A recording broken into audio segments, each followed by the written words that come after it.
Расфрлан отров во централното градско подрачје. За угинати мачиња и кучиња, рано утринава на својата Facebook страница реагираа волонтерите на Сдруженијето за заштита на животните Живот. Мрши од мачиње и куче имало на вториот кат позади трговскиот центар, но и по скалите. Отровот е расфрлан на фреквентни локации и на овој начин се загрозува безбедноста на луѓето, посебно на децата, реагираат од Сдруженијето.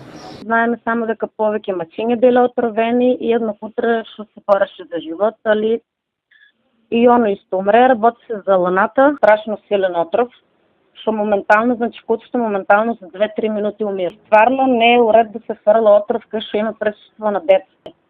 А замислите на човек, не ди Боже, некој детенце да фане. Треба да се изнајде решение и каде ќе се закупуваат мршите на отруените животни, бидејќи сега завршуваат на градската депонија Трештена скала, коментираат активистите. Треба затоа што е заразно за сите и не е убаво да се на едно место фрлат кај што е целата депонија. Значи треба да има нешто кај што посебно кај што тие кучиња ќе се фрлат. За неполни 2 недели ова е втор случај на расфрлан отров во Штип. Претходно активисти реагирале по дојава на граѓани во близина на детскиот парк и пинг-понг салата.